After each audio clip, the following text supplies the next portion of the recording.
All right, this video is a little different than my normal ones I do, but I think this is a problem that I should make people aware of, whether you have a KX, a YZ, a KTM, or even a Honda, even one of the old traditional style clutches. So I have been going through a lot of money in clutches, putting clutches in my bike every 10 hours. And the one thing I notice is when my bikes are brand new, the oil comes out perfectly clean. When I hit that 10-hour mark, then it just continually comes out black. And then I'll think, oh, my clutch is fried, so I'll put a new clutch in. This is my newer bike with 10 hours. You can see no notching on the basket. That's just a little bit of wear, but no notching. It's smooth.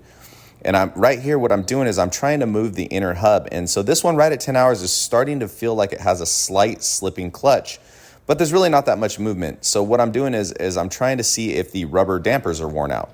Now this next shot is my bike with 80 hours. And I just had this thing rebuilt because I thought it was getting tired and worn out. And you can hear all the knocking in my inner hub. And what that is my rubber dampers are worn out in the clutch. And I literally placed everything. Top end, had the valves checked, put a brand new clutch, basket's not worn, inner hub's not worn. So this was my final thing to check is, okay, maybe I actually wore out these rubber dampers. And again, here you go. You can hear the notching, the movement. My newer bike does not have that movement. I mean, you can see a gap there between the washer, and I thought maybe the nut was loose, but the nut was not loose on this bike.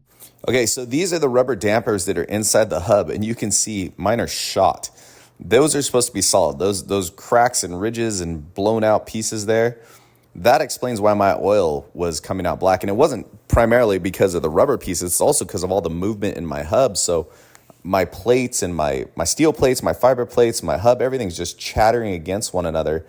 And this actually makes my bike feel slow. And I talked to a couple people and they said that it wouldn't make your bike feel slow. But then I talked to somebody who's been in the industry and been a mechanic for some of the top guys. And he said, these will absolutely make your bike feel slow if they wear out and they break like this.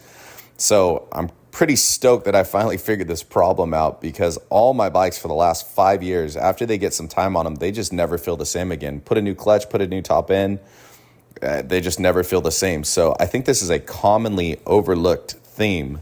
And then you can see in the next picture, I have some more rubbers that are broken, cracked, and this is from a distance, but you can see that one's broken in half. The one on the right has a crack going through the middle of it. And then in the next picture, you can see same thing. There's a crack going all the way through the middle. And these things are like hard plastic. They're supposed to be rubber. And then I'm just holding it here. You can see that crack goes all the way through the middle of that one. And then another shot here. That's cracked in the middle, cracked up top, missing pieces. And then here you have one cracked all the way through the middle. And here, this is the back of the inner hub. So the inner hub is a two-piece system.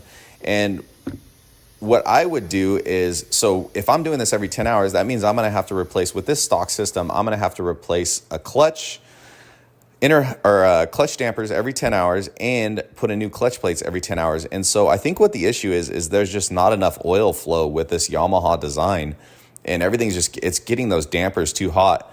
And Recluse, if you could make some rubber dampers for the Yamaha, that would be awesome, because I know you guys' KTM ones are solid. And what I would do is I would just switch to a better system than this one. Yes, it's a copy of the KTM and it's steel and it doesn't notch, but if you have to spend $120 on dampers and $200 on a clutch every 10 hours, why not just put a new system in?